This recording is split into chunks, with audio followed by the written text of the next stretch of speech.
Hi, my name is Natalia. I'm a junior at the New York Institute of Technology, and my major is communications and media production. This year, the Manhattan Globe is starting a student success series. For my first article for the series, I decided to interview my friend Flavia. I met Flavia in my second year at New York Tech. We have the same major, so we always had the same classes. We really started to get to know each other spring of 2022. Ever since then, I've gotten to know more and more about Flavia and her journey in New York City. I've also been learning about what it's like to be an international student, studying away from home, and the struggles of staying in the US. So with that, the Manhattan Globe presents the Student Success Series, Episode 1.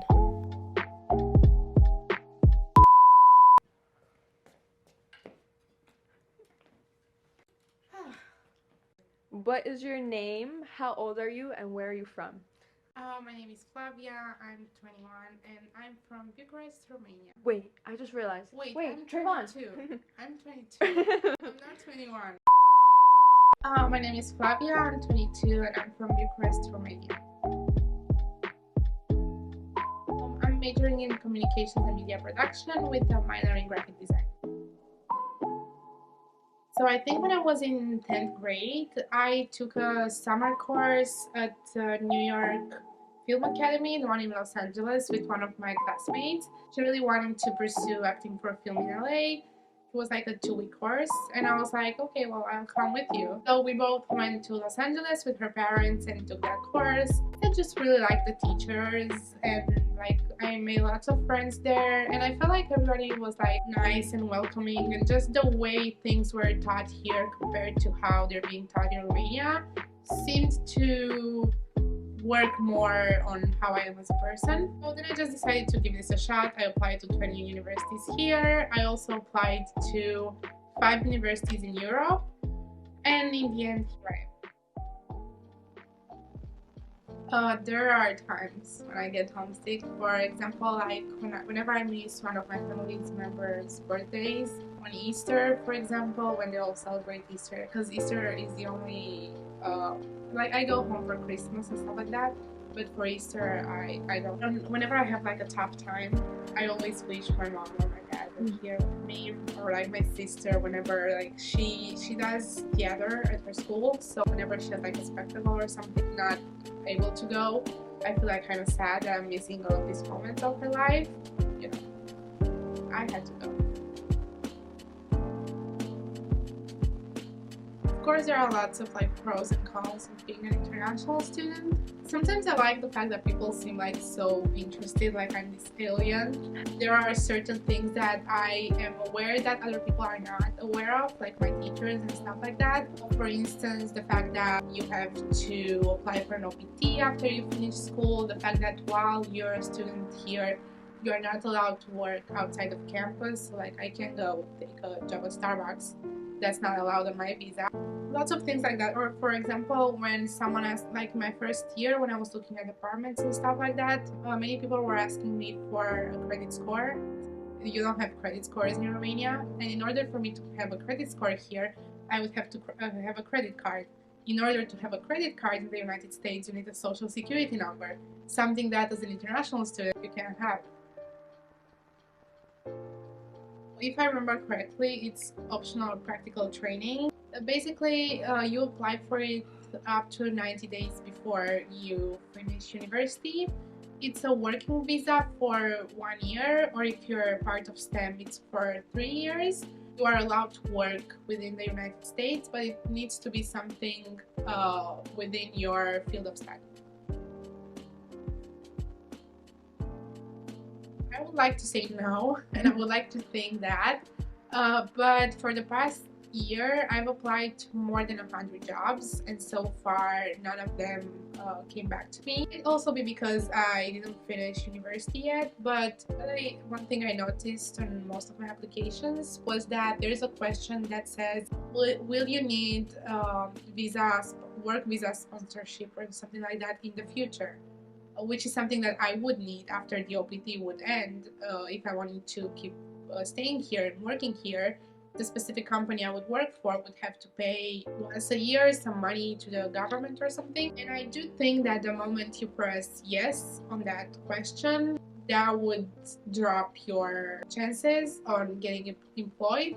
Because thinking from a company's perspective, why would I pay extra money for you when I can just hire someone that's an American citizen and I don't have to pay anything more than their salary?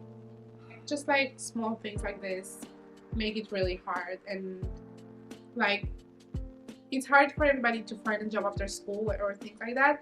I just feel like there's like one more stone on my back. So that was just as hard as what I talked about before with the jobs. I kept applying and applying, and I think 2 summers ago I got an internship at a startup. But I can say I do feel kind of used from that internship, because the only thing they made me do was text everybody I knew to go and follow their Instagram. Like they never made me do something that would actually that I could call like I grew while doing that internship. So I do feel like that was just like not fair. But other than that, it was really hard to find an internship until last semester, when one of my professors was kind enough to tell me about an internship position at Brooklyn Fashion Incubator, which I applied for and I got, so I'm very happy for that. But I do think that it's thanks to my professor.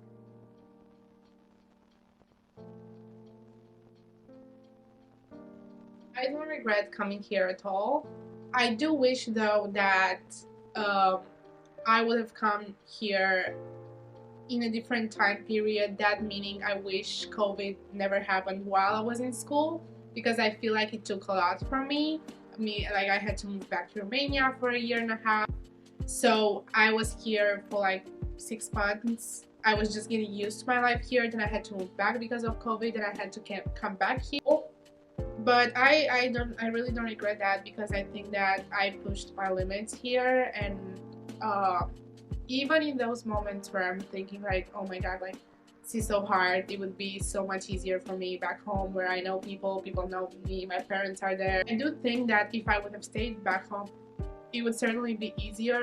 I would not be growing into my best self, because things would be just like kind of like flowing towards me.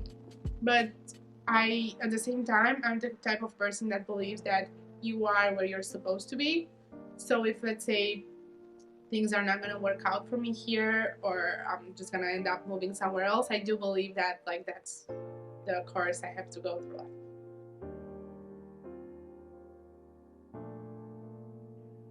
I would love to find a job. I want to do something I also like. I don't want to find a job just because I'm scared of being deported back home. So hopefully, like for my near future, that would be it, moving into my own apartment, just starting to like kind of create my little life out here. Because so far I felt like I didn't really create a life for myself here, just because I kept moving around so much, going home for 3 months during the summer, coming back.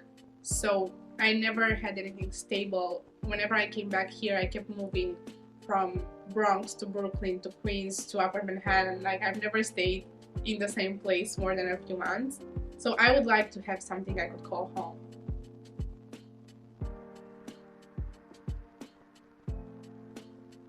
I would definitely say that my experience as an international student is not the same experience as another international student. So maybe for me it was harder, for someone it was easier. Maybe for other people it's even way harder than this. That's a thing I definitely want people to understand, because before I came here I had many people come and tell me about their life here, like in America and stuff like that. And for some of them it was really easy, and it just made it sound like this dream, amazing dream, which it is. It's actually an amazing dream, but it does have the hard parts to it. So it's definitely an experience you need to understand that it's not going to be the same as someone else's. So you need to live it in your own terms and the way you feel like you should. And also I feel like it's an amazing growing opportunity, because when I first came here I was so shy. I could never speak a word in class. I would never talk to anyone. But in the end, I just ended up making friends, learning how to speak for myself, and just basically learning to enjoy my life here, I guess.